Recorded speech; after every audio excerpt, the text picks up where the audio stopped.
பெருமக்களே, சகோதர சகோதரிகளே, நண்பர்களே, செய்தியாளர்களே, ஊடகவியல் தோழர்களே, அனைவருக்கும் நான் மகிழ்ச்சிகரமான வணக்கத்தை தெரிவித்துக் கொள்கின்றேன். சரியாக 6 மணிக்கு தொடங்கியிருக்கிற இந்த நிகழ்வு 8:30 மணிக்கு நிறைவு செய்ய வேண்டும் என்று திட்டமிடப்பட்டிருக்கிறது. திட்டமிட்டவாறு 8:30 மணிக்கு கொஞ்சம் முன்பாகவே முடிப்பதற்கான முயற்சிகளை நாம் மேற்கொள்ள வேண்டும். உள்ளபடியே இந்த நான் அவையை பார்க்கிறேன். நான் மேடையில் இருந்தவாறு கீழே இந்த அவையில் உற்று நோக்குகிற போது இந்த அவையில் இருப்பவர்களுடைய பெயரை நான் சொல்ல தொடங்கினால் எனக்கு வழங்கப்பட்டிருக்கிற நேரம் அதற்கே சரியாகிவிடும் என்று நான் கருதுகிறேன். அந்த அளவுக்கு மிக முக்கியமான ஆளுமைகள் பலர் இந்த நிகழ்விலே வந்து பங்கேற்றிருப்பதை நான் பார்க்கிறேன். இதற்கு முன்பு அதுபோன்ற அனுபவங்கள் ஏற்பட்டிருக்கின்றன. ஏற்கனவே அநேகமாக 10 ஆண்டுகளுக்கு முன்பே வரலாற்று பாதையில் என்று 2 பாகங்கள் கொண்ட ஒரு நூல் ஒன்று என்னுடைய நூல் வெளியிடப்பட்ட போது, இதே சென்னையிலே வெளியிடப்பட்ட போது ஒரு 5வது வரிசையில் ஓரத்தில் ஒரு மனிதர் அமர்ந்திருந்தார். நான் மேடையில் இருந்து திரும்ப திரும்ப உற்று நோக்கி கொண்டிருந்த போது ஒரு விதமான ஒரு ஷர்ட்டை போட்டுக்கொண்டு சாய்ந்தவாறு அமர்ந்திருந்த அந்த மனிதனை நான் இப்போது நினைத்து பார்க்கிறேன். அவர் சிறப்பு சொற்பொழிவாளர் பட்டியலில் இல்லை. அவர்களை பெரியவர்கள் யாரும் அந்த அவையிலும் இல்லை, மேடையிலும் இல்லை. ஆனால் அவர் அப்படியே சாய்ந்தது வேசியை முறுக்கிக் கொண்டு அமர்ந்திருந்தது மட்டுமல்ல, அடக்க ஒடுக்கமாக அமர்ந்தது மட்டுமல்ல, மிக உன்னிப்பான முறையில் அந்த நிகழ்வை கவனித்துக் கொண்டிருந்தார். அவரை நான் இந்த நேரத்தில் எண்ணி பார்க்கிறேன். அவர்தான் எழுத்துலக வேந்தன் ஜெயகாந்தன். நான் எண்ணி பார்க்கவே முடியாது. அவர் நூல் வெளியிடுகிற நிகழ்வுக்கே அவர் வருவாரா என்று நிச்சயமாக சொல்ல முடியாது. அப்படி இருக்கிற ஒருவர், இன்னொருவர், அதுவும் 10-15 ஆண்டுகளுக்கு முன்பு நான் இளைஞராக இருந்த அந்த காலத்தில் நம்மை ஊக்குவிக்க வேண்டும் என்று வந்து 4-5வது வரிசையிலே அமர்ந்து கடைசி வரை இருந்து பொறுமையோடு இருந்து விடைபெற்று சென்ற அந்த மாபெரும் எழுத்தாளரை நான் சிந்தித்து பார்க்கிறேன். அதேபோல் அதற்கு அடுத்த வரிசையிலே அமர்ந்திருந்தவர் தமிழகத்தின் மிகச்சிறந்த கல்வியாளராக விளங்கிய வாசை குழந்தசாமி அவர்கள். அதற்கும் பின்வரிசையிலே அமர்ந்திருந்தவர் மகத்தான கவிஞர் ஈரோடு தமிழன்பன் அவர்கள். வலதுபுறம் ஓரத்திலே அமர்ந்திருந்தவர் மகத்தான கவிஞர் நா. காமராசன் அவர்கள். நான் இப்படி அவையிலே அமர்ந்திருந்த அத்தனை பேரையும் நான் அப்போது பார்த்து, நான் இளைஞராக இருந்த காலத்தில் பரவசப்பட்டவன் நான். சரி, பரவாயில்லை, முன்வரிசையிலே தானே இவர்கள் அமர்ந்திருக்கிறார்கள் என்று பார்த்தால் கடைசி வரிசையில் கடைசி மனிதராக ஒருவர் அமர்ந்திருந்தார். அதை நான் இப்போது எண்ணி பார்க்கிறேன். அவர் யார் என்றால், அந்த நிகழ்ச்சி தொடங்குவதற்கு முன்பே வந்துவிட்டார். சரியாக வந்து அமர்கிற விஷயத்தை நான் பார்த்தேன். பார்த்தவுடன் யாரோ பரபரப்பாக இருந்தார்கள். யார் அவர் என்று நண்பரிடத்தில் கேட்டபோது அதை போய் பக்கத்தில் போய் பார்த்து விட்டு திரும்பி வந்தார். அவர் தொடக்கத்தில் வந்தவர், கடைசி வரை இருந்தார். அவர் யார் என்றால் பேராசிரியர் சாலமன் பாப்பையா. கடைசி வரை இருந்தார். இருந்து நன்றி உரைக்கு பிறகுதான் விடைபெற்று செல்கிறார் கடைசி வரிசையிலே.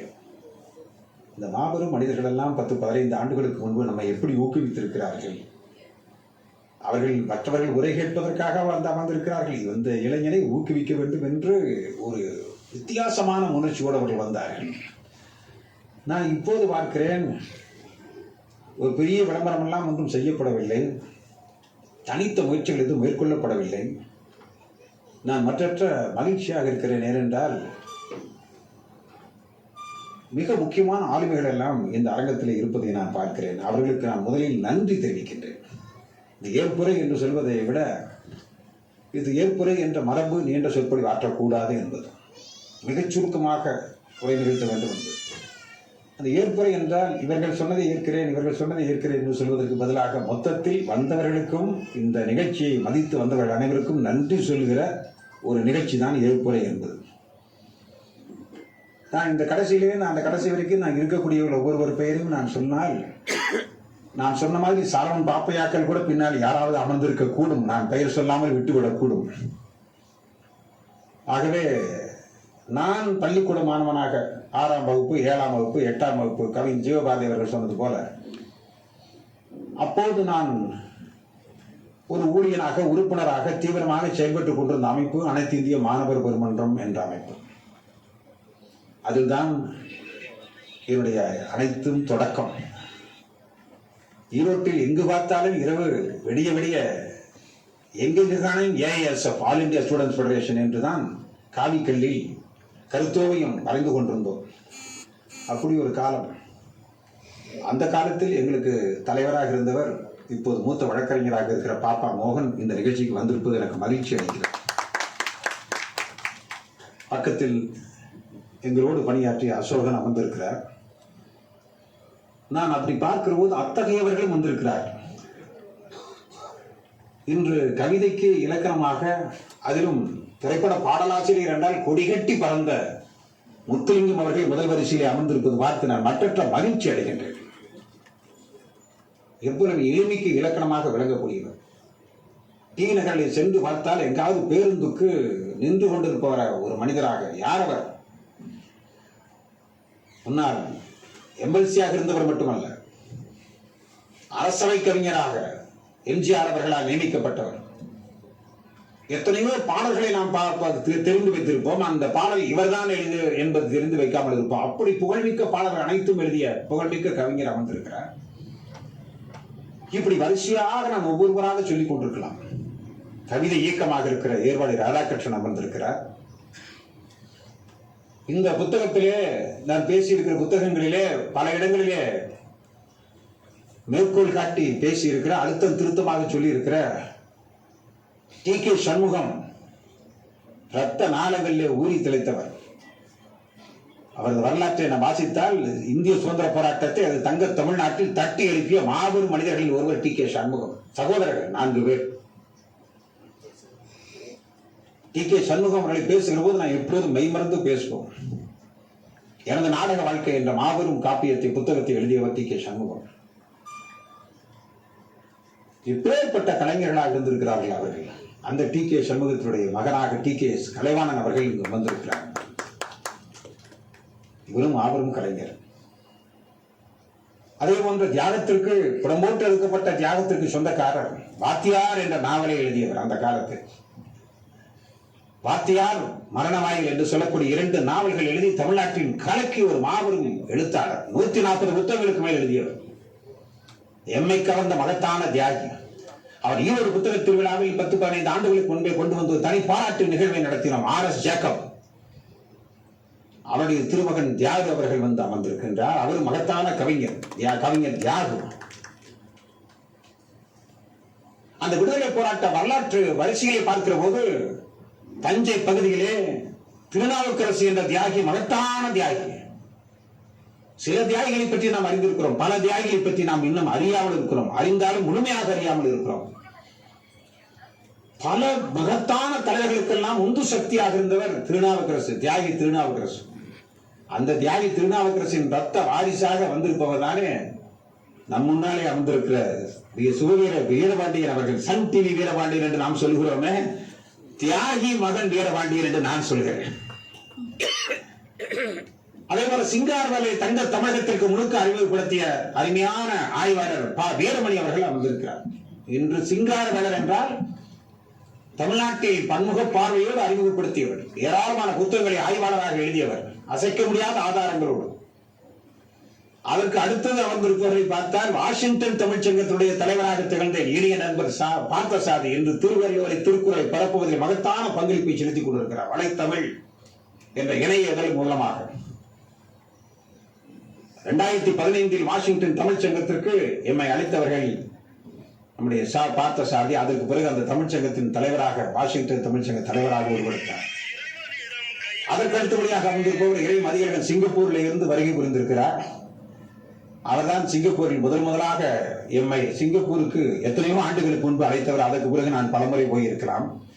நான் இப்படி வரிசையாக ஒவ்வொருவரை பற்றி சொல்ல வேண்டும் என்றால் இன்னும் பலரை சொல்லலாம். இந்த முன் வரிசையிலே அமர்ந்திருக்கின்ற இளைஞராக திகழ்கிற இந்த தமிழ்நாட்டில் இப்போது சென்னை மாநகரத்தில் தலைநகரத்தில் இருக்கிற போக்குவரத்து கழகத்தினுடைய நிர்வாக இயக்குநராக மேனேஜிங் டைரக்டராக இருக்கிற ஆர் மோகன் அவர்கள் வந்திருக்கிறார்.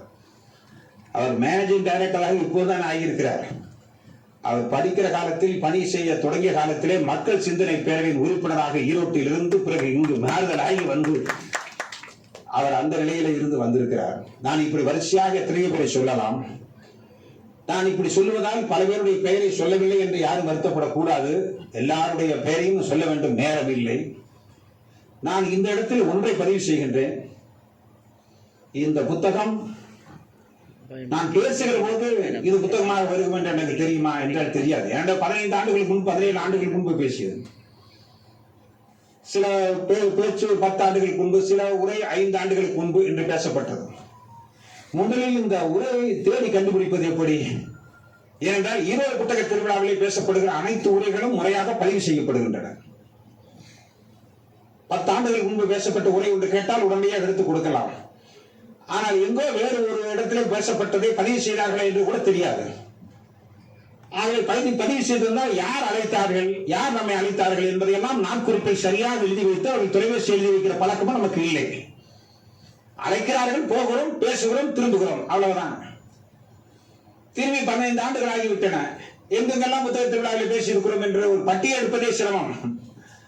ஆனால் அதற்கு பிறகு அந்த பட்டியலை கொஞ்சம் கொஞ்சமாக எடுத்து நண்பர்கள் சொன்னதால், ஏனென்றால் சில இடங்களிலே பேசப்பட்ட அந்த உரையை சிறு சிறு நூல்களாக நாங்கள் வெளியிடுகிறோம் என்று அவர்களே முன்வந்த பிறகுதான்,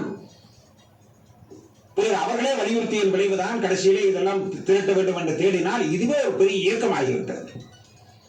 ஆனால் முதலில் நான் நன்றி சொல்ல விரும்புவது, 15 ஆண்டுகளுக்கு முன்பு 13 ஆண்டுகளுக்கு முன்பு எங்கோ பேசியிருக்கிறோம். திருநெல்வேலியிலே, நாகர்கோவிலிலே, சிவகங்கையிலே எங்கோ ஒரு இடத்திலே புத்தக திருவிழாவிலே பேசியிருக்கிறோம் என்றால் அந்த புத்தக திருவிழாவிலே அன்று பதிவு செய்து வைத்தார்களே, நமக்கே தெரியாது பதிவு செய்திருக்கிறதா இல்லையா என்று. அவர்களை நான் இந்த நேரத்தில் எண்ணி பார்க்கிறேன். யார் என்று தெரியாது, அவர்களை நான் பாராட்டுகிறேன், வணங்குகிறேன்.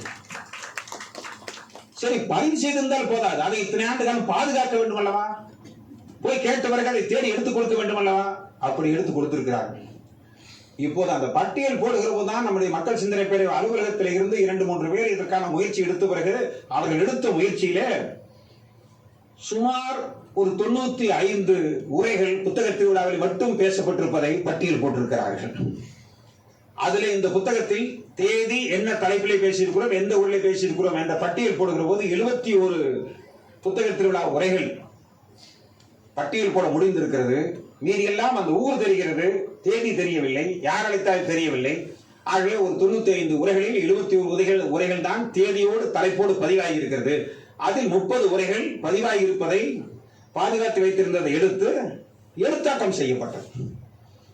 இதற்கு பிறகுதான் இந்த இடத்தில் தான் நம்முடைய நண்பர் எழுத்தாளர் குமரவேல் அவர்களை நான் நெஞ்சார பாராட்டுகிறேன். இந்த இடத்திலே வந்து அமர்ந்திருக்கிறார். அவருக்கு முதலே ஒரு பாராட்டு தெரிவிக்கப்பட்டது. ஏனென்றால் பேசி முடித்து விட்டோம், அது ஒளிநாடாக இருக்கிறது, அதை எழுத்தாக்க வேண்டும். ஆகவே அவ்வாறு எழுத்தாக்கம் செய்து இரவு பகலாக உட்கார்ந்து இந்த எழுத்தாக்கம் செய்வது கூட பெரிதல்ல, எந்திர கதியாக எழுத்தாக்கம் செய்து விடலாம். ஆனால் இந்த எழுத்தாக்கத்திலே ஒரு உயிர்ப்பு இருக்கிறது. நாம் சொல்வதை அப்படியே எழுத வேண்டும். இன்னொன்று, அவர் அந்த அதுக்கான பயிற்சி அவருக்கு இல்லை. இந்த தொழில்நுட்ப நவீன தொழில்நுட்பத்தை அப்படியே டைப் படிக்கிற வேலையெல்லாம் அவரிடம் இல்லை. ஆகவே ஒவ்வொரு வரியாக ஒரு வரியை நான் பேசி முடித்த பிறகு அந்த வரியை நிறுத்தி அதை எழுதி முடித்த பிறகு அது கூட அடுத்த வரியை எழுத வேண்டும். இப்படி எழுதி முடித்து அதை எழுதி முடித்தது மட்டுமல்ல, எழுதி முடித்தோன்னு பாதி எழுதி விட்டு என்னிடத்திலே தொலைபேசியிலே தொடர்பு கொண்டு இந்த உரை அப்படி இருந்தது, இந்த உரை இப்படி இருந்தது என்று அவர் உணர்வுபூர்வமாக உணர்ச்சி பூர்வமாக அந்த உரையோடு ஒன்றி போய் எழுதியிருக்கிறார். ஆகவேதான் அதுக்கு உயிர்ப்பு இருக்கிறது. அந்த உரையின் மீது நான் எந்த இடத்துல புத்தக திருவிழாவிலே பெரம்பலூர்ல பேசினாலும் அரியலூர்ல பேசினாலும் அந்த புத்தக திருவிழாவில் பேச வந்து பேச்சை கேட்பதற்காக வரக்கூடியவர். ஆகவே அந்த உணர்வின் அடிப்படையிலே எழுத்தாக்கம் செய்தார். அவருக்கு நான் சிறப்பு நன்றியை இந்த இடத்திலே அவையிலே நான் பதிவு செய்ய விரும்புகிறேன். நான் உள்ளபடியே இந்த புத்தக திருவிழா உரைகள் என்று வருகிற போது நம்முடைய உண்மையிலே இந்த மேடையில பேசின ஒவ்வொருவரும் எவ்வளவு பொருத்தமானவர்கள் இந்த நிகழ்விலே பங்கேற்பதற்கு என்பதை அவரவர்கள் உரையிலே நிரூபித்திருக்கிறார்கள். இப்ப கே ஜீவபாரதி அவர்கள் சொன்னார்கள், இது என்ன இது எடுத்தோடனே அவர் முதல்